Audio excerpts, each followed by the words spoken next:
El Club Arroyo Hondo es una institución preocupada por promover a todos sus socios y familiares actividades deportivas, culturales y de entretenimiento, procurando siempre preservar los elementos que fortalecen a una sociedad forjada en valores. Hoy, a través de la Dirección de Cultura que lidera el ingeniero Francisco Minaya y con el respaldo de la directiva que preside el ingeniero Gil Morales, están trazando el camino para brindarnos en esta hermosa y cálida tarde del mes de agosto esta magna conferencia sobre un evento de nuestra historia que reconfirma nuestra dominicanidad y cuyo mensaje debe mantenerse vigente de generación en generación. Queremos aprovechar y también saludar a algunos de los presentes. Vemos por aquí a algunos directores que nos acompañan. Se encuentra aquí la doctora Emma Boden con nosotros, directora de festejos. Ahí está también la licenciada Miriam Mendoza, directora de deportes. El ingeniero Omar, encargado de la planta física. Por ahí está también Alejandro Hinoa. Larancón está ahí también, en finanzas, por ahí viene, esa figura querida por todos nosotros. Queremos también saludar a algunos presentes. Por ahí anda también Hugo Franco, muy parecido a Manuel Moya, siempre elegante. Y la hermana de nuestro director de cultura, la señora Minaya, también nos acompaña en esta mañana, en esta tarde. Su hija y su esposa, claro que sí. Si algo caracteriza al Club Arroyo Hondo es que antes de dar inicio formal a las actividades, se invoca al Creador procurando siempre su bendición. En este momento llamamos a la señora Mayra de Hinoa para que nos acompañe en una oración.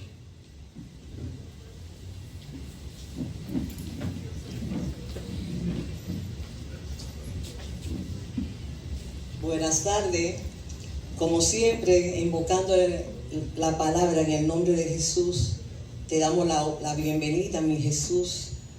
Te decimos en el nombre del Padre, del Hijo y del Espíritu Santo.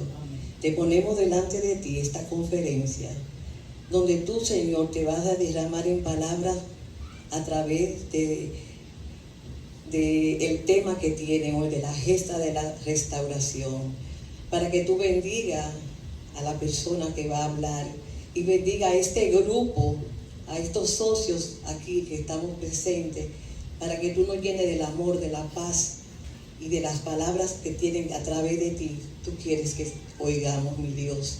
Todo te lo ponemos en la mano tuya, en el orden divino, y te decimos, mi Jesús, gracias Padre, gracias Hijo y gracias Espíritu Santo, porque tú siempre nos llenas de tu amor, en el nombre de Jesús. Amén. Si algo nos confirma el Altísimo es que a través de su palabra nos dice: donde 2 o 3 se reúnen en mi nombre, allí estaré. Yo tengo la certeza de que nosotros somos más de 2, por ende sabemos que su presencia está con nosotros. Queremos saludar al ingeniero Aristófanes Mella, que está allí sentado con nosotros, su esposa Guti. Sí, señor, bienvenido siempre, nos honra con su presencia. Por ahí está también la señora Alicia, a quien todos le tenemos una alta estima, nuestra directora de teatro, Niurka Mota.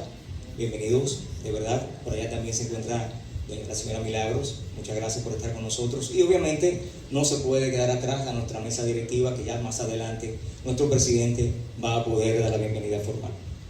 La ocasión creo que es propicia para que nos pongamos de pie y escuchemos las notas de nuestro himno nacional, letras de Emilio Prudón y música de José Reyes. Escuchemos.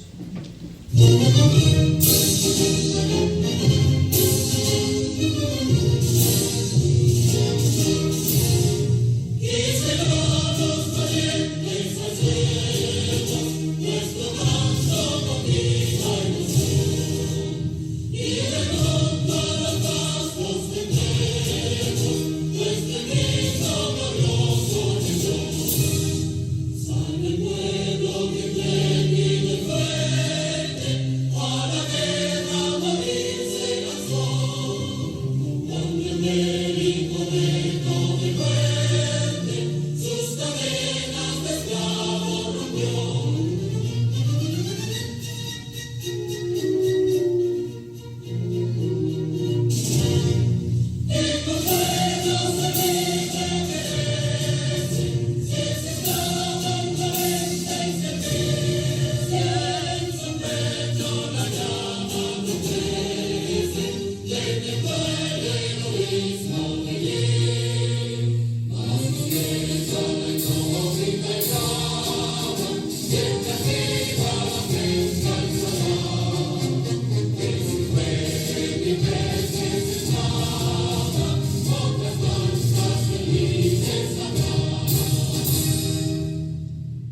música de nuestro himno nacional.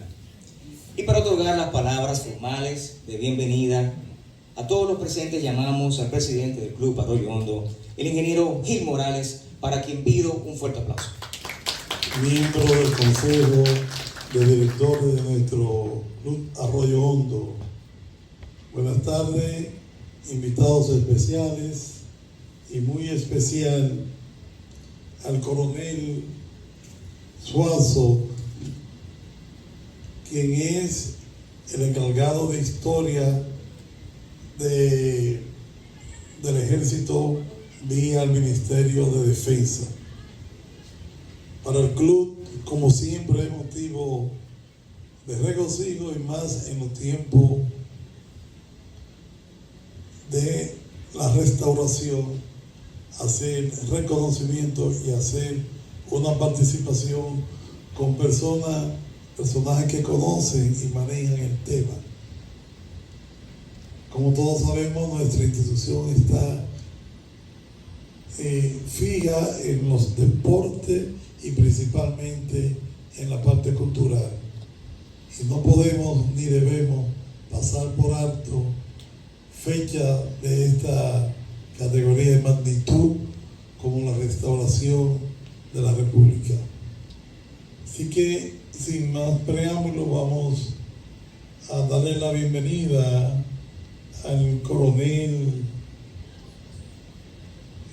Sócrates Suazo Ruiz, director de la historia del Ministerio de Defensa de la República Dominicana, que nos está haciendo el honor de preparar esta charla para todos nosotros.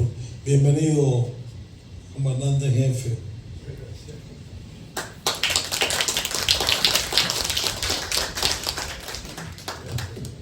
Muchas gracias, presidente. A tan solo 17 años de formada lo que hoy conocemos como la Primera República, cada 16 de agosto la República Dominicana celebra el Día de la Restauración. Una fecha que marca uno de los episodios más trascendentales de su historia, la lucha por recuperar la soberanía nacional tras la anexión a España en el 1861. Este día no solo conmemora el inicio de la Guerra de la Restauración o la Guerra de Santo Domingo, como la conocen muchos historiadores españoles, sino que también simboliza la resiliencia, el patriotismo y la determinación del pueblo dominicano en su búsqueda por mantener su independencia y su libertad. Para ampliarnos sobre el tema, en esta importante etapa de nuestra historia, llamamos al director de Historia del Ministerio de Defensa de la República Dominicana, asesor de la Casa del Museo Gregorio Luperón, asesor del Centro Cultural Cotuí, invitado permanente del Centro Cultural Perelló en Baní y uno de los militares activos que más conocen de la historia de nuestro país. Presentando la conferencia La Gesta de la Restauración, recibamos con un fuerte aplauso al diplomado del Estado Mayor, el coronel ERD Sócrates Suazo Ruiz. Muchas gracias. Saludar a la mesa que preside este acto, a todos ustedes. Realmente es volver al club que me honró recibiéndome hace 2 años aquí en una conferencia sobre el tema. Para mí hay una veta de oro en el asunto de la restauración. La restauración marca un momento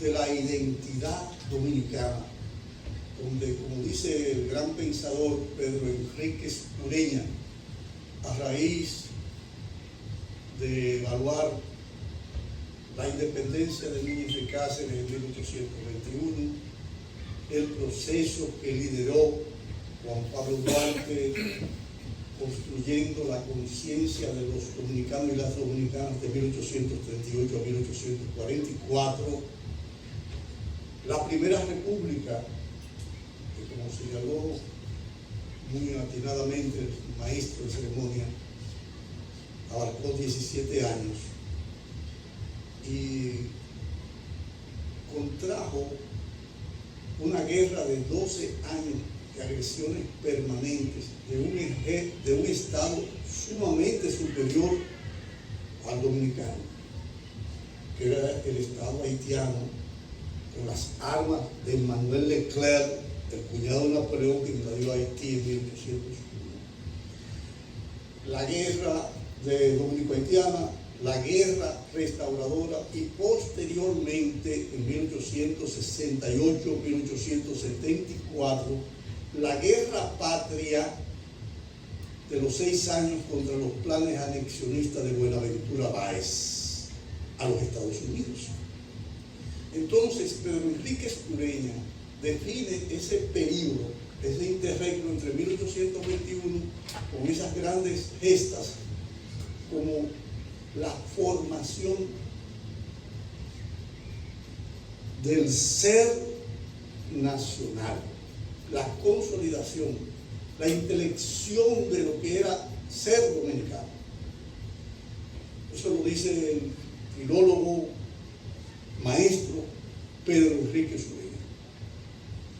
Pero cuando uno se introduce en lo que es la anexión y la guerra restauradora, tiene obligatoriamente que remitirse a los antecedentes incluso de cómo nace la primera república. Y es que en 1822, 70 días después de la proclamación de la independencia, que por lo breve se le llamó históricamente la independencia efímera, del licenciado José Núñez de Cáceres. Es decir, que ese proceso es tan significativo porque nosotros, sin lugar a dudas, somos el primer pueblo de América que desarrolló electos el sentido de pertenecerse y de defenderse frente a las agresiones extranjeras. Cuando uno ve a la generación que va a crear la República en 1838, tiene que remitirse entonces a los niños que presenciaron la invasión 70 días después de proclamada la independencia, que tenían 8 años como Juan Pablo Duarte, o el caso de Ramón Matías Mella, que vivía en lo que hoy es la calle Sánchez, casi aquí en la Conde, y podríamos decir que se llamaba Calle de la Luna, o Francisco de Rosario Sánchez, Pedro Alejandrino Pina, Benito González, los Alfao, José María Serra. Esos niños presenciaron un momento traumático. Esos niños presenciaron en el momento en que José Núñez de Cáceres, en lo que es la Plaza de Armas, que hoy es el Parque Colón, presenciaron el momento en que le entregaba las llaves de la ciudad a Jean-Pierre Boyer. La ciudad era una ciudad amurallada, tenía 3 puertas que se cerraban a las 6 de la tarde. Y esas llaves, en un acto simbólico de traspasarle el poder, fueron entregadas a Jean-Pierre Boyer. Esos niños, o sea, la ciudad colonial de entonces, de 6 o 7 mil personas, fue un momento inolvidable. 4 o 5 mil hombres que venían de recorrer todo el sur, todos los soles, todas las calamidades de cientos de kilómetros, a caballo o a pie, sudoroso, hablando en una lengua extraña, a la que nos ha acompañado desde 1502 o desde 1493 con el segundo viaje de Cristóbal Colón. En esa lengua que nosotros vencimos, enfrentamos a los piratas, bucaneros, en esa lengua que nosotros vencimos a los ingleses de Pen y Venables, en esa lengua con la que nosotros vencimos a los franceses ya establecidos en el oeste de nuestra isla en 1691, el 21 de enero de 1691, y que dio pie a la celebración del Día de Nuestra Señora de la Altagracia, porque es una batalla lo que celebramos. Y que durante todo el siglo XVIII nos enfrentamos a las agresiones francesas, hasta los tratados de Fisuí, de Aranjuez, definiendo la frontera, señor Minaya, o el Tratado de Basilea de 1795, las invasiones de 1801 de Toussaint, la invasión de Salines de 1802, las invasiones de Pétion en 1804. Frente a esas lenguas extrañas, nosotros mantuvimos la unidad lingüística, la unidad espiritual, la cohesión cultural, y nos fue posible mantener la nación. Y entonces, cuando el 7 de noviembre de 1808, y al señor Minaya le va a gustar muchísimo esta referencia, el brigadier Juan Sánchez Ramírez venció a los franceses en Palicado. Ahí estábamos hablando en esta lengua, estábamos definiéndolo. Y en 1814, un año después que nació Juan Pablo Duarte, Andrés López de Medrano, un catedrático, filósofo de la Universidad Santo Tomás de Aquino, la precursora de la Universidad de Santo Domingo, escribió un libro de lógica definiendo lo que era la nación dominicana, la nación en 1814. Entonces, esos niños crecieron con la oralidad, con los relatos de sus mayores, de sus padres, de sus familiares, cultura, costumbres, usos, mitos, leyendas. Y oyeron ese día 9 de febrero, la invasión, derribando todo en la ciudad colonial. Ahí nació, ahí se sembró la semilla que, convertida en generación, ya jóvenes y hombres, mujeres y hombres, iban a darle pie al gran sueño, al gran proyecto trascendental de Juan Pablo Duarte. Porque estamos aquí reunidos. Estamos reunidos por la fe de Juan Pablo Duarte. No lo dude nadie en este salón. Y yo pido que de pie le hagamos un aplauso a Juan Pablo Duarte.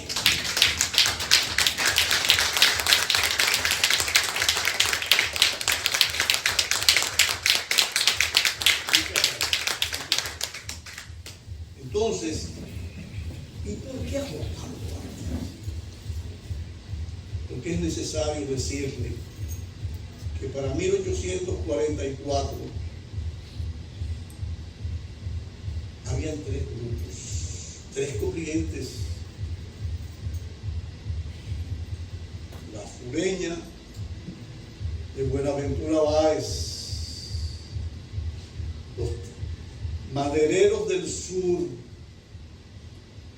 ¿Y por qué cito a Buenaventura Báez? Porque es que Buenaventura Báez estuvo entre los delegados dominicanos, entre los delegados del este.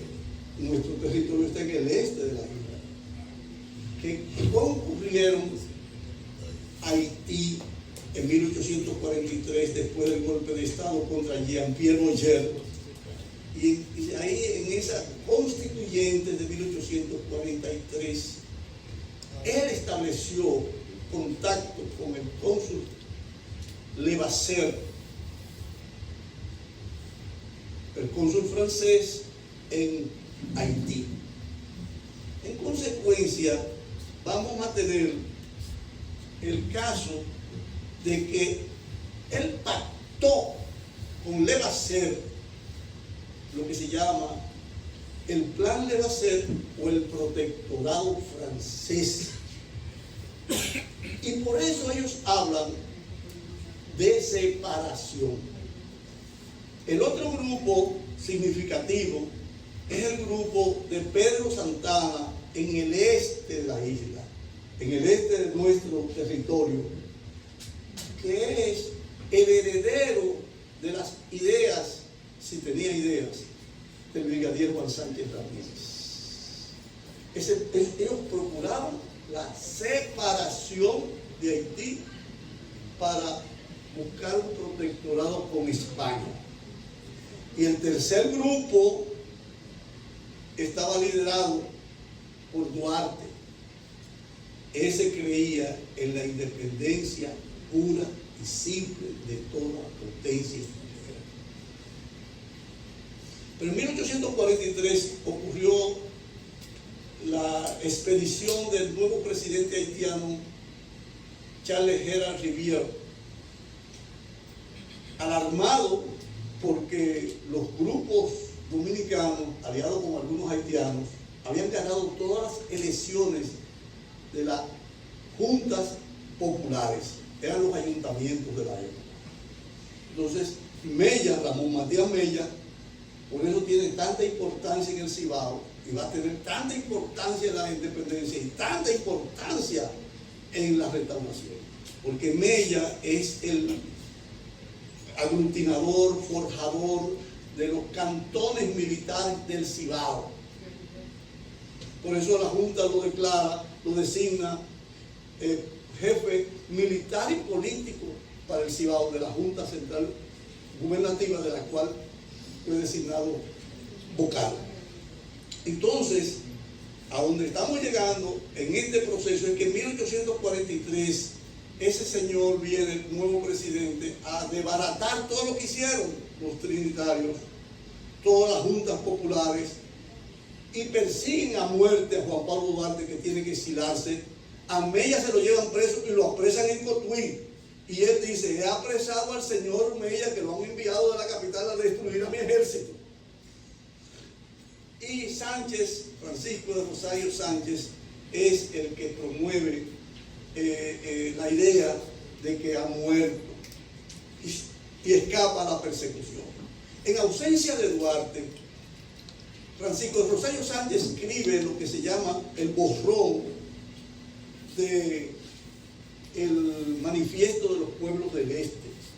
Y cuando ese manifiesto, Mella, que tenía negocios que eran notarizados por Tomás Bobadilla, y Tomás Bobadilla era el notario también de Pedro Santana, cuando le enseñan el proyecto que ha redactado Sánchez, dice: los muchachos se van a salir con la victoria. Y entonces se sube en el tren de la victoria y corrige, hace una corrección de estilo a ese manifiesto que se llama el Manifiesto de los Pueblos del Este del 16 de enero de 1844, que es nuestra acta de independencia. Ahora, en esa acta de independencia, Tomás Bobadilla, como un pensador de la derecha, conservador, él mete la palabra separación. Así complacía al plan de Basser: sí, nos vamos a separar de Haití, pero para buscar un protectorado francés. A los hombres de Santana: sí, nos vamos a separar de Haití, pero vamos a buscar un protectorado español. Bueno, sale adelante ese manifiesto, y el 27 de febrero, con ausente Duarte del país, se proclama la República. Se proclama la República, Mella da el trabucazo en la Puerta del Conde. Desde el 25 de febrero viene Santana, que ya ha proclamado al Seibo. Ya el 26 la gente de San José de los Llanos ha proclamado la independencia, y el 27 se proclama aquí. Se proclama con el trabucazo de Mella, porque lo de la Puerta del Conde fue el 28. Y ahí amanecieron, ahí se estableció el gobierno presidido por Francisco de Rosario Sánchez. Pero Francisco de Rosario Sánchez era el más preparado académicamente de los trinitarios. Y era, al mismo tiempo, tenía tres hándicaps, tres condiciones adversas. Era el más joven, era el negro, era el joven, negro y pobre. Tenía tres condiciones que le cerraban el paso. Ya el 28 en la tarde, los conservadores descartan a Sánchez, lo echan a un lado, y entonces se establece lo que se llama la Junta Central Gubernativa. En ese febrero, que fue bisiesto, que tuvo 29 días, entonces se establece la presidencia, cae en manos de Tomás Bobadilla y se termina de consolidar con el grupo conservador. Le dan un golpe de estado a los muchachos, a los trinitarios, y los desplazan. Cuando Duarte llega el 15 de marzo, Duarte se da cuenta que Duarte tenía formación política. Duarte tenía un plan que era su proyecto de constitución, tenía una idea cabal del proceso, de los ideales. Porque Duarte vivió 3 años en Europa. Duarte tuvo 6 meses en Nueva York, luego estuvo en Inglaterra, París, Francia y Barcelona, que todavía sigue siendo el motor de España. Entonces, Duarte sí sabía lo que había ocurrido en términos políticos, porque Duarte era un estratega político y militar.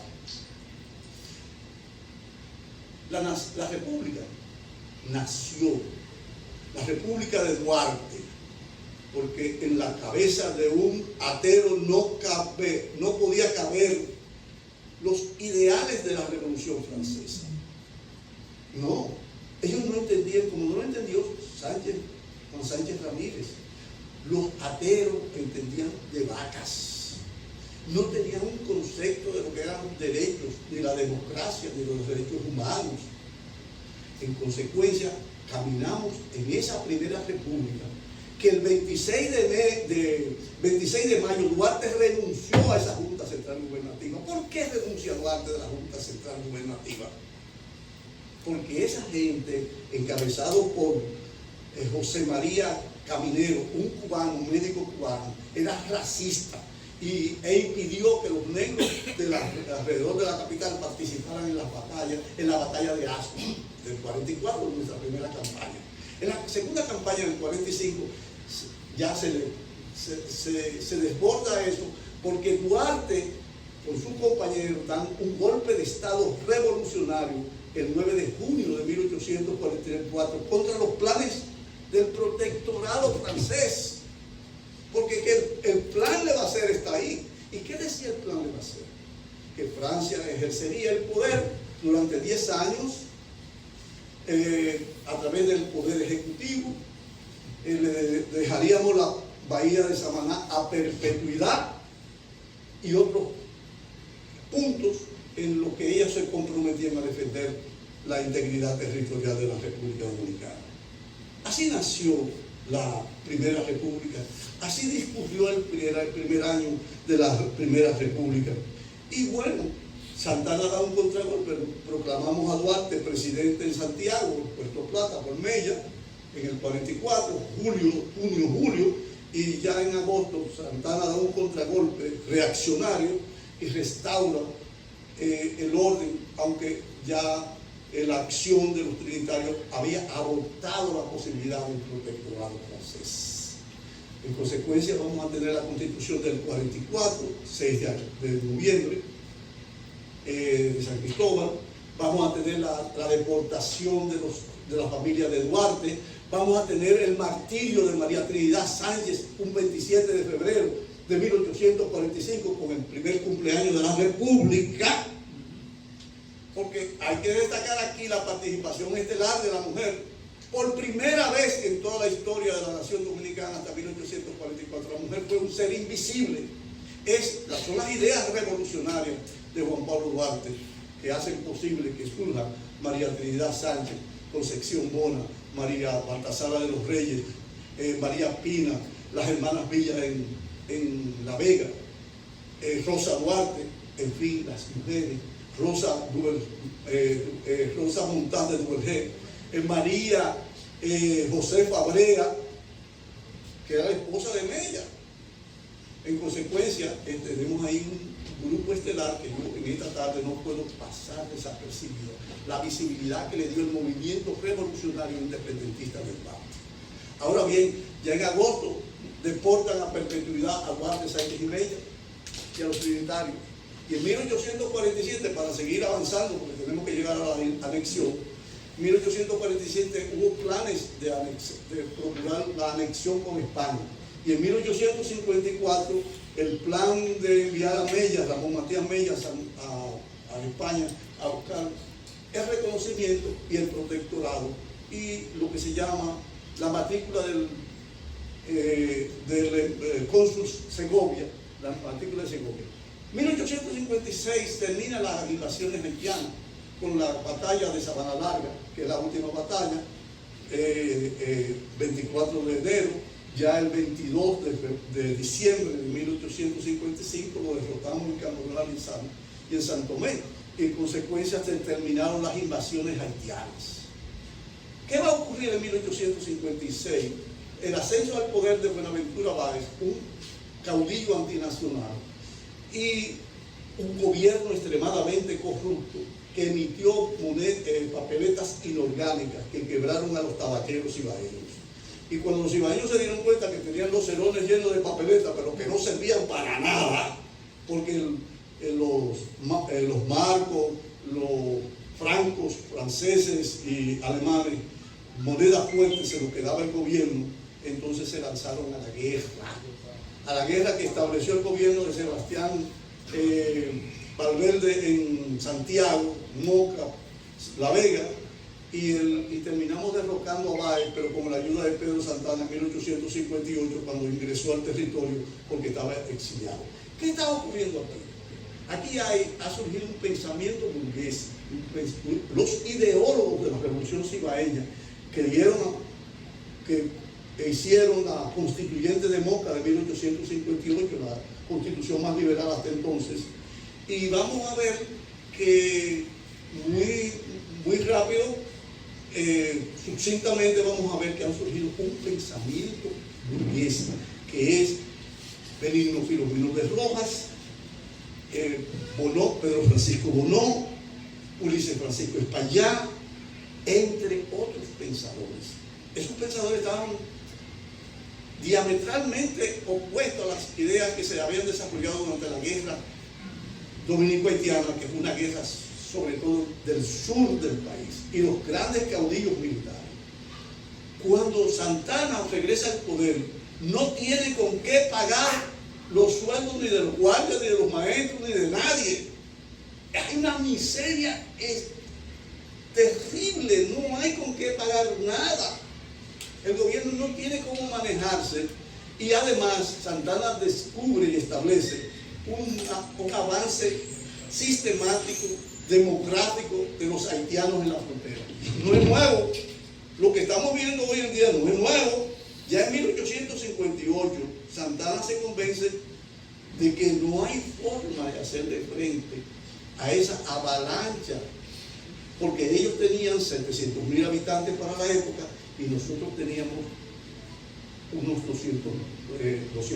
Es decir, tenemos una asimetría. Frente a eso y frente a vamos a decir, la presencia de algunos bandidos norteamericanos en Alto Velo, buscando el guano, que para la época el guano era de mucha importancia.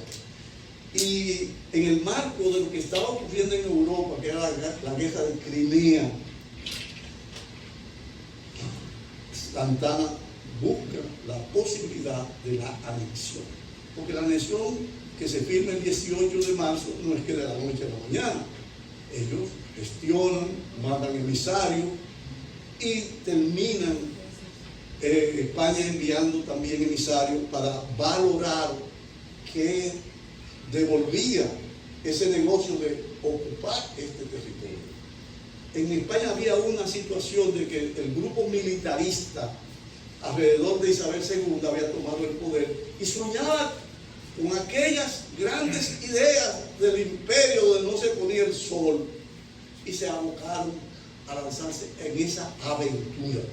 Muchos de los comisionados españoles les recomendaron que no se metiera en la anexión del territorio de Santo Domingo, por una razón: aquí no había una sola industria, aquí no había un solo camino que pudiera caminar una carreta. Aquí había un analfabetismo del 96 al 97%. La gente producía lo que se iba a comer alrededor del bohío.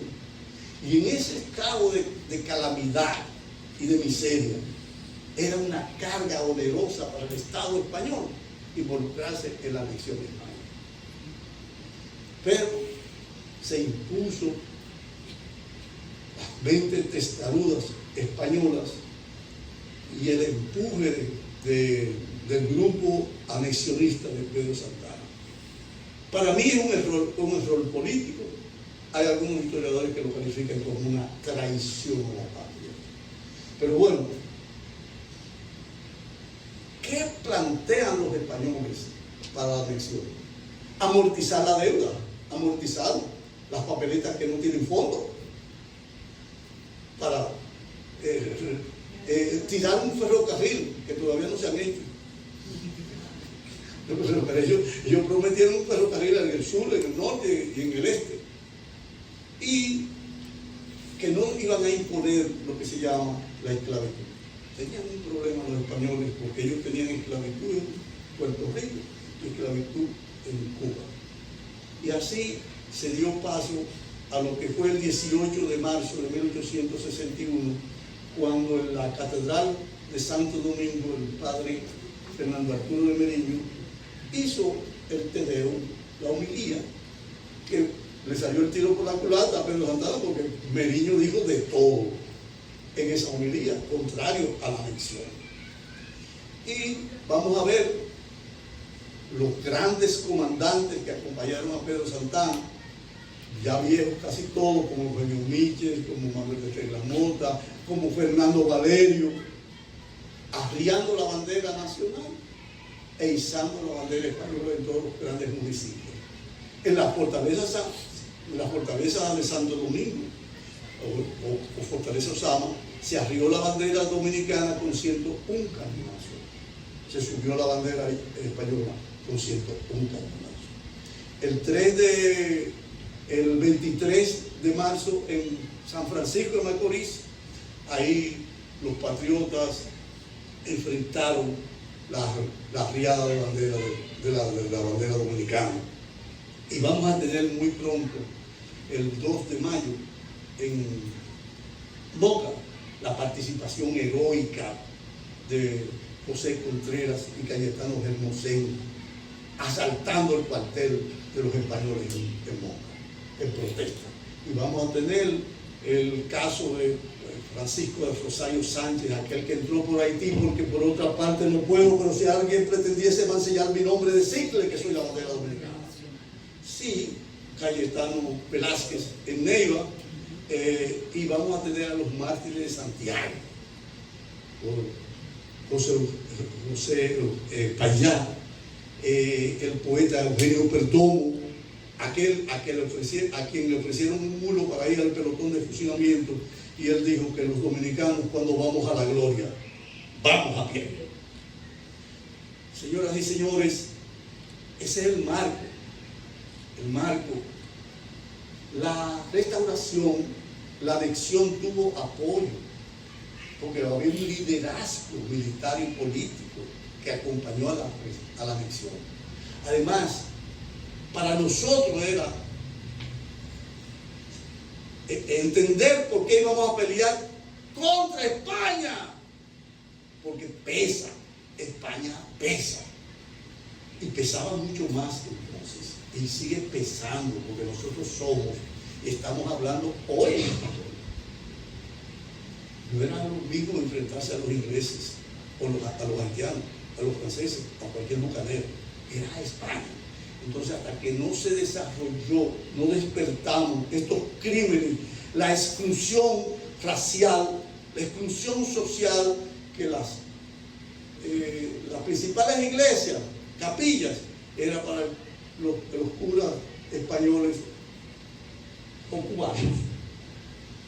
Entonces, empezamos a sentir la diferencia que marcaba haber tenido un presidente que se quita la banda presidencial para ponerse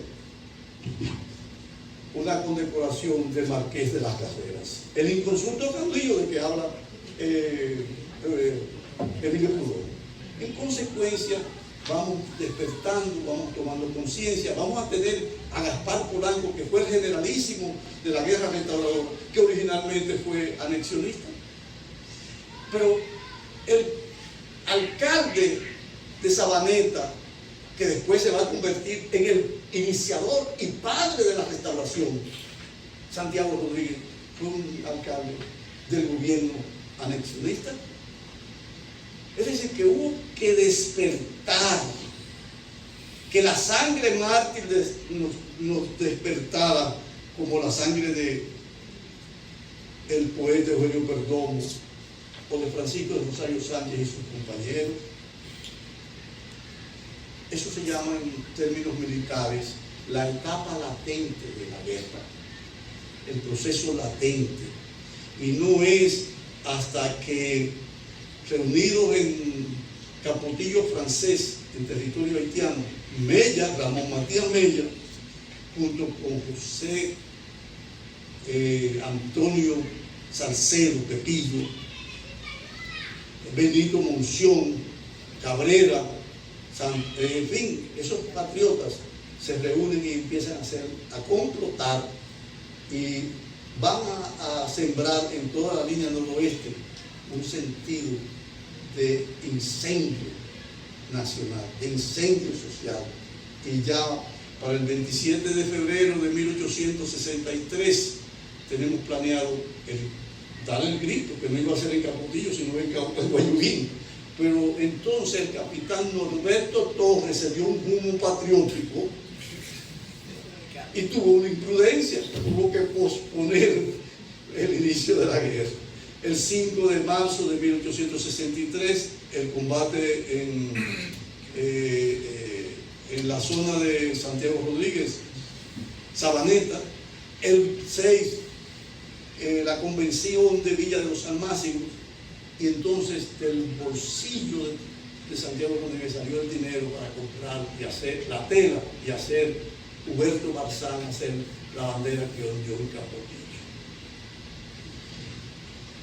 El sacrificio, el autorreconocimiento de lo que somos,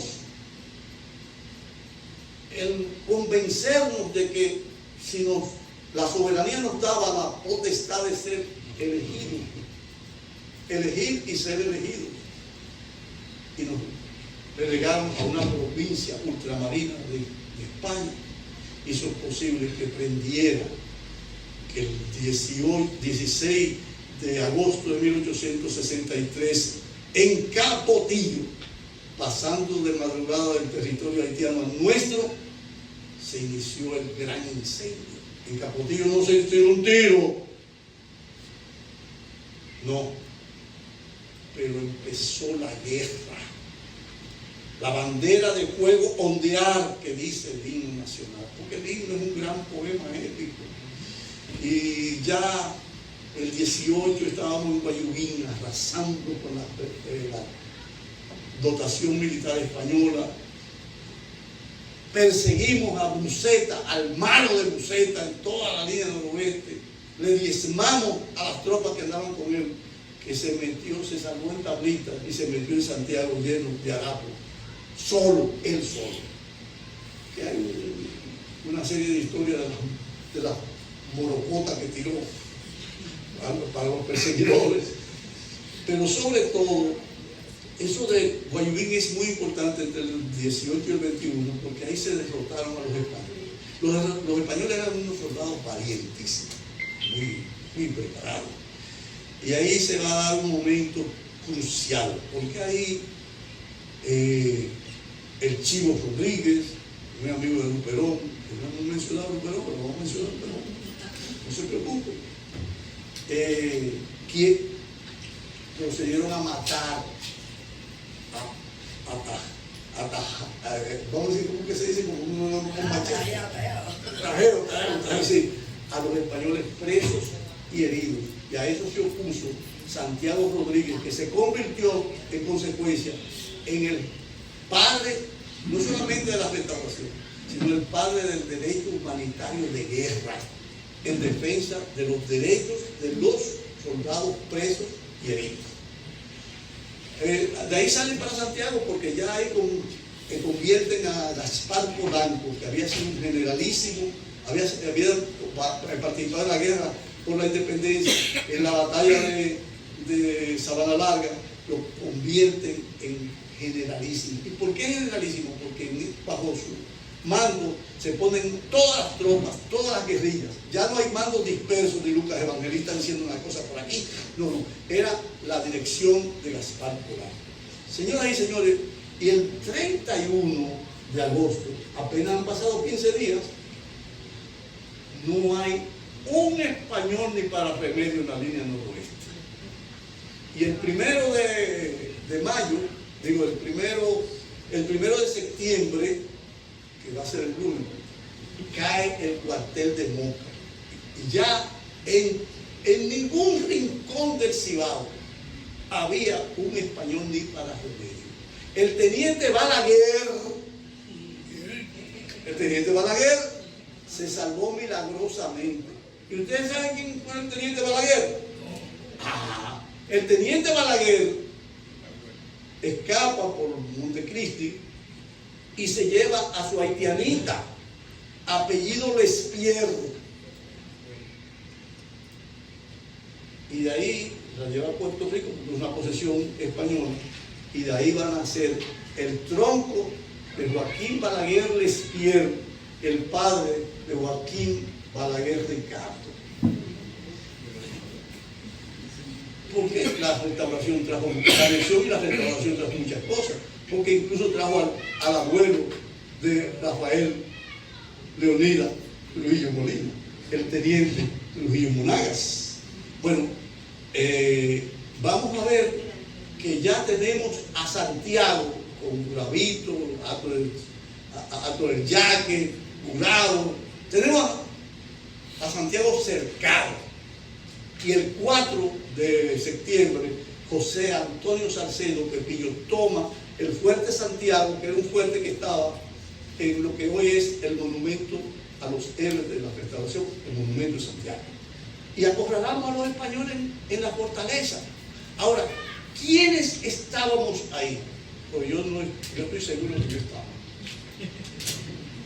Ahí había más de 7.000 hombres de todo el Cibao. Aquellos hombres que dejaron a la mujer parida, recién parida, o acababan de enterrar a la madre. Los problemas cotidianos son tropas colectivas. ¿Qué hay una diferencia entre combatientes y soldados? Y es que el soldado tiene una cadena de mando, tiene disciplina. El combatiente, para los que peinamos canas y vimos la revolución del 65, de 1965, son el pueblo en armas. Y ese pueblo en armas tenía cercados a los españoles, pero los españoles disparaban y mataron. Hay una matazón terrible en Santiago. Es una batalla que empieza el 6 de septiembre, que ahora vamos a celebrar el aniversario, y termina el 13. Porque la gente vive celebrando las carreras, la batalla del 30 de marzo, oye, la madre de todas las batallas es la batalla de Santiago por la restauración del 6 al 13.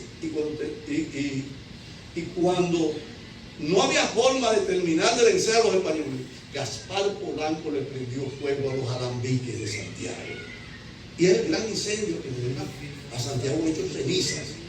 Ahora, ahí van a ser, porque tengo que entrar por ahí, van a ser a un hombre que no es el hombre más importante de la restauración, es el hombre más importante de la Segunda República, es el hombre más importante de la guerra patria de los 6 años contra Buenaventura Báez, que se llama Gregorio Luperón. Entonces, fíjense que no he mencionado a Luperón hasta ahora, pero ahora me toca hablar de Luperón, porque Luperón tenía las condiciones superiores a la generalidad de los generales, y eran grandes generales, patriotas, hombres como Gaspar Polanco, que no sabía leer, pero tenía una dimensión de soldado increíble. Ahora, ahí Luperón, para mantener cohesionado a esas tropas colectivas, a ese pueblo en armas, a esos hombres que querían irse para donde su mujer o para donde su coluco, entonces él se dedicó a arengar, a producir partes de guerra falsos sobre el avance victorioso de las tropas dominicanas por Baní, por San Cristóbal, que ya estamos tomando la capital. Entonces eso mantuvo a los soldados, a los combatientes coaccionados ahí en Santiago. Derrotamos a los españoles en Santiago. Esa columna salió para Puerto Plata, fue diezmada en el camino de Puerto Plata porque llegó una segunda columna que cuando llegó a Santiago tuvo que volverse a ir para Puerto Plata, y en consecuencia se estableció el día siguiente, el 14 de septiembre, el gobierno provisorio de Santiago, encabezado por Pepillo Salcedo como presidente de ese gobierno, y el uso del territorio, ya ahí se había consolidado la restauración de la República en el Cibao. Y ese Estado, ese gobierno direccionó, cogió fiado, mandó vales, en fin, designaron a Gaspar Polanco para combatir en la zona de Puerto Plata, enviaron a Luperón para que atravesara por La Vega, Cotuí, Cebico, Monte Plata, a combatir al general Santana, que iba para allá, pero que las aguas, los aguaceros de la época, lo inmovilizaron. Santana se enferma y es sustituido en el mando. De modo que la guerra restauradora, aunque vamos a decir que terminó en 1865, decidió el destino de la libertad ese 13 de septiembre de 1863, cuando convirtió a Santiago en capital política y militar de la República hasta 1865.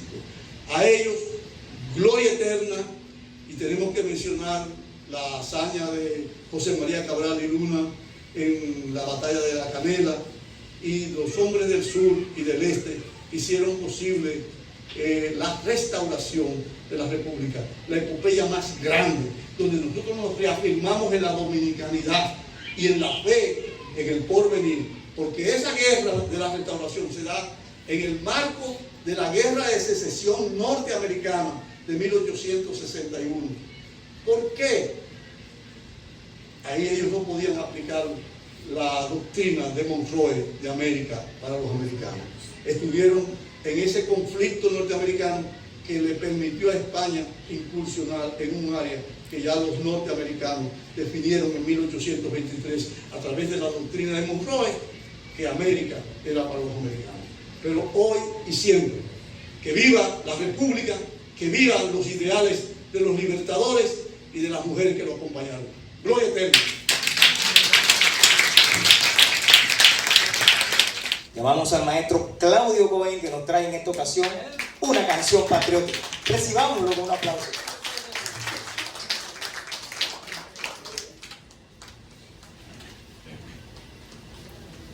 Bueno, agradezco que me hayan presentado así. Yo no sabía que era de mí que estaban hablando.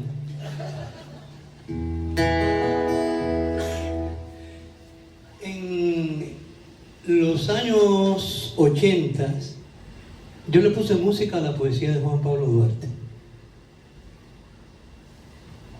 En un evento que el Club Arroyo Hondo presentó en el Teatro Nacional. Si mal no recuerdo, 1883.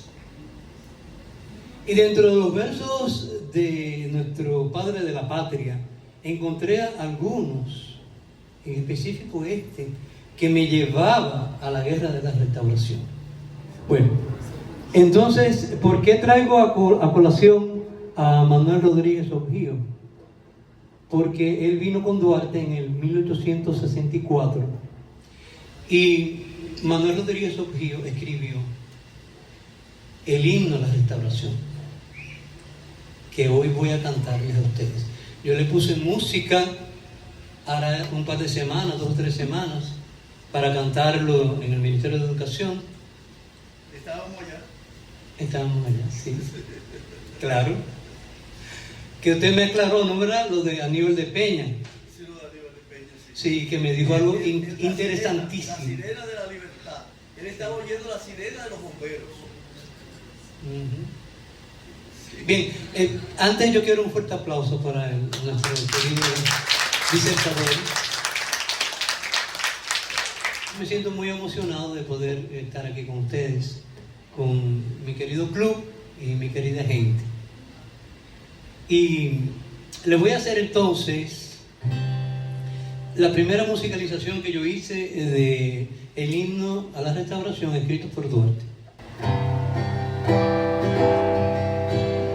Por la cruz, por la patria y su gloria, denodados al campo marchemos, si nos niega el laurel la victoria, del martirio la palma alcancemos.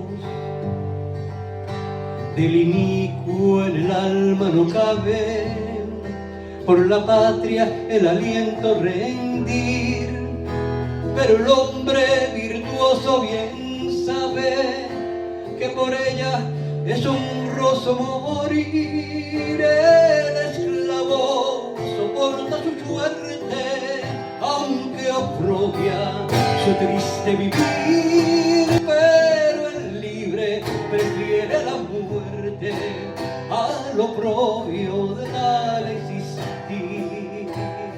Puede ese mísero esclavo sin honra, sin patria alentar, que el libre, el honrado y el bravo a la patria sabrán liberar.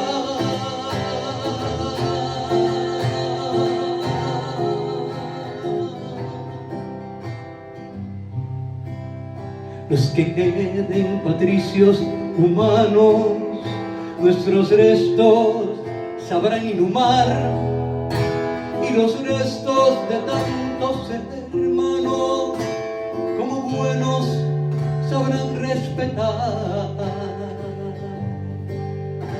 Por la cruz, por la patria y su gloria, denodados al campo marchemos, si nos niega el laurel la victoria, del martirio la palma alcancemos.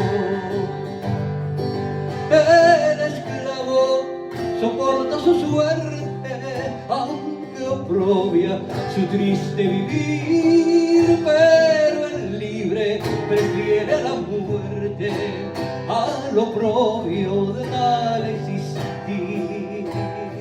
Puede ser mísero esclavo sin honra y sin patria alentar, que el libre, el honrado y el bravo a la patria sabrán liberar. Que el libre, el honrado y el bravo a la patria sabrán liberar.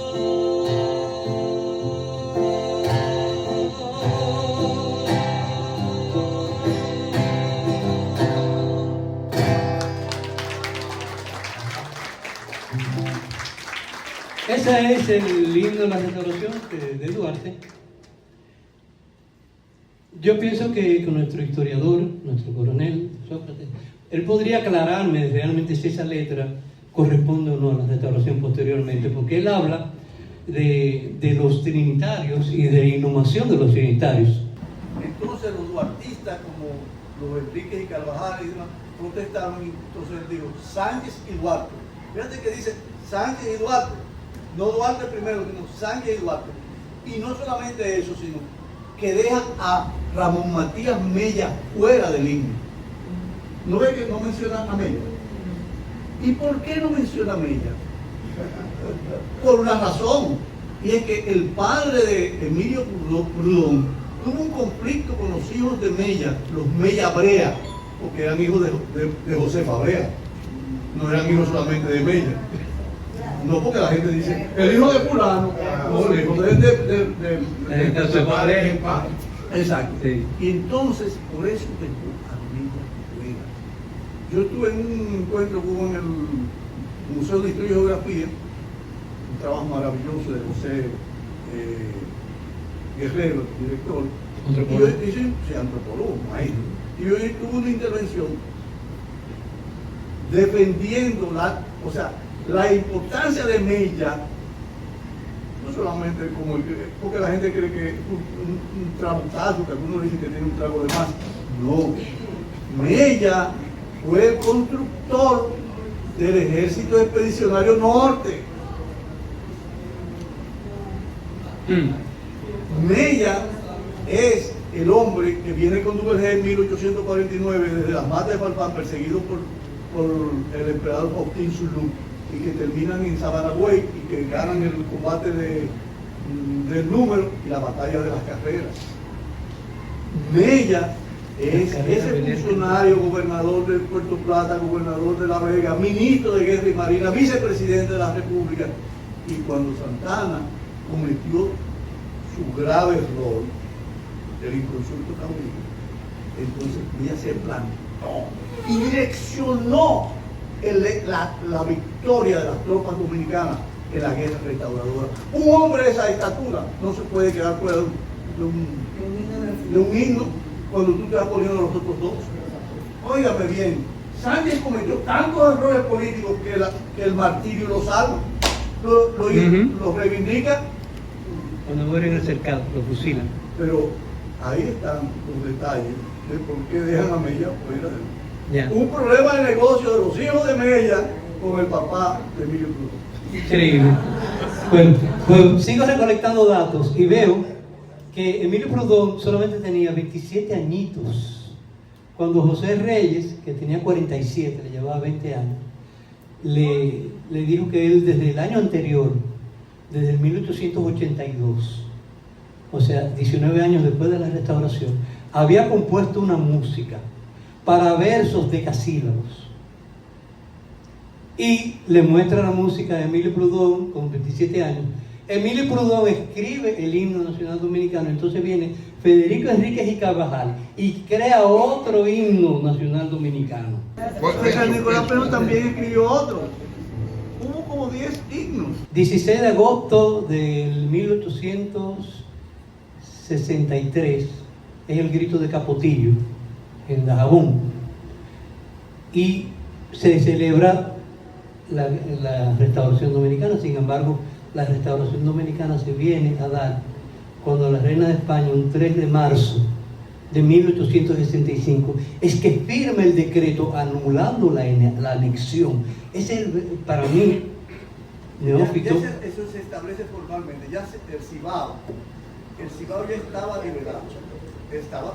Habíamos liberado un espacio. Sí, claro. Y ejercíamos el gobierno en el Cibao. Ahora ya se oficializa la evacuación de las tropas españolas. El 10 de julio. El 3 de marzo la reina firma anular la anexión a España y un 10 de julio es que las tropas españolas se van. Porque la gente piensa, la guerra de la restauración, igual que la guerra de la independencia, el trabucazo de Mella, como que ahí nace la República Dominicana. Nace de una manera simbólica, pero a partir de ahí fue que vino la guerra. Y a partir del 16 de agosto del 63 fue que empezó la guerra para sacar a los españoles de aquí. Entonces, se cantó el himno nacional dominicano por primera vez en la Logia Esperanza. Grabó Postos con Emiliano Tejera frente a las ruinas de San Francisco. Sí. Patricia, frente a las ruinas de San Francisco. Emilio Proudhon, según leí, también tuvo que hacerle correcciones a la letra. Posteriormente, o sea, estamos hablando de que Emilio Proudhon escribe con 27 años la letra del himno nacional dominicano, pero luego tiene que enmendarlas. Y Federico Enríquez y Carvajal también hizo otro himno. ¿Qué pasó? Que en el 99, 1898, 98, Lilis se encuentra con la polémica de cuál es el himno que debe ir, porque ya el de Rodríguez Oquio había sido rechazado. Y entonces pone en competencia el himno de Federico Enríquez y Carvajal con la misma música de José Reyes, pero la letra de Federico Enríquez y Carvajal. Y entonces Lili dice que entre el himno del blanco y el himno del negro, él prefería el himno del negro. Es ahí donde nace el himno nacional dominicano, oficialmente, a pesar de que fue después. Definitivamente el poema épico de Emilio Proudhon Era superior.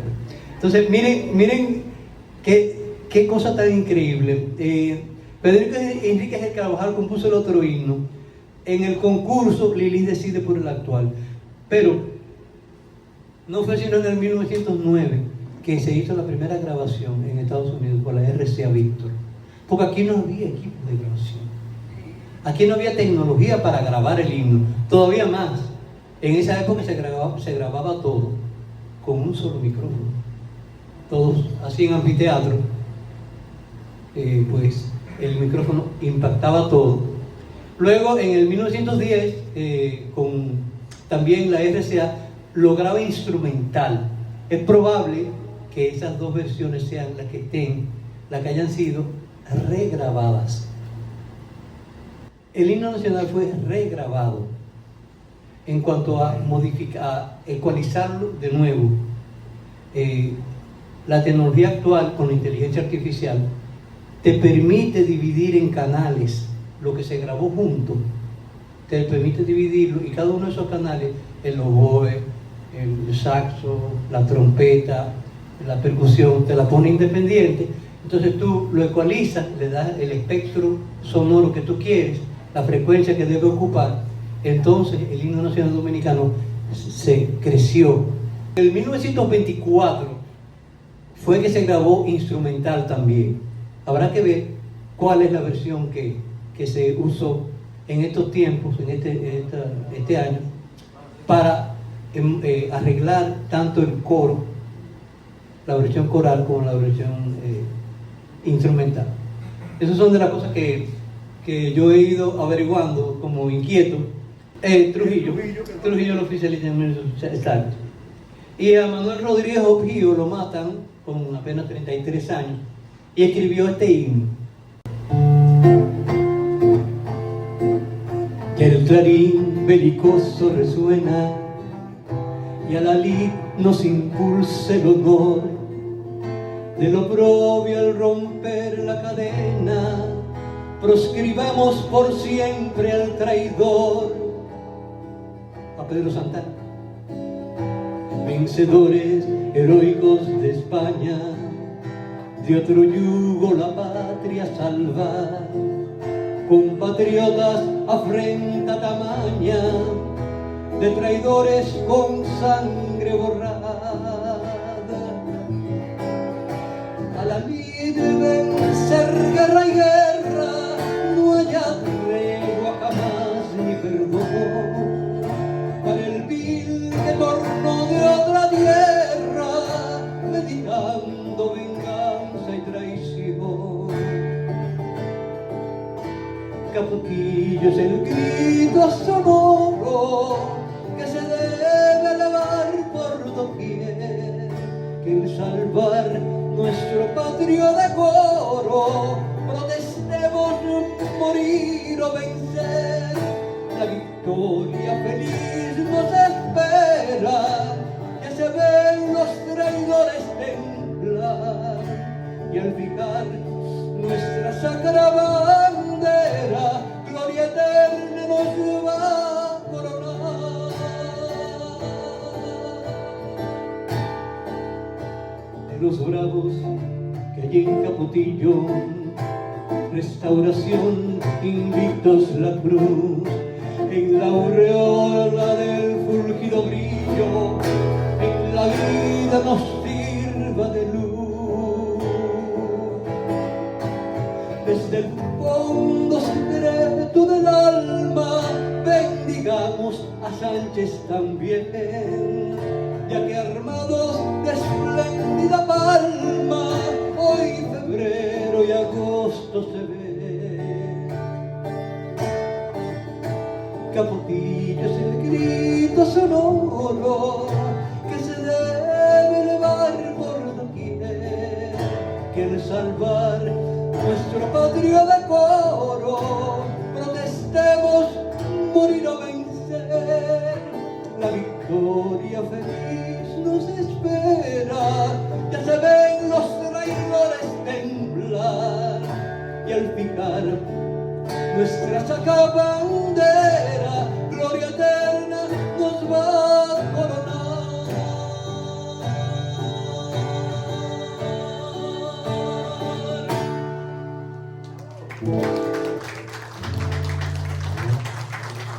Señores, muchas gracias por brindarme la oportunidad de compartir con ustedes estas cosas que son tan nuestras. Fuerte aplauso para el maestro Bonel. Yo me atrevo a repetir lo que leí. Canta y compone al amor, a la vida y a las reivindicaciones sociales. El maestro Cohen, señores. Un fuerte aplauso.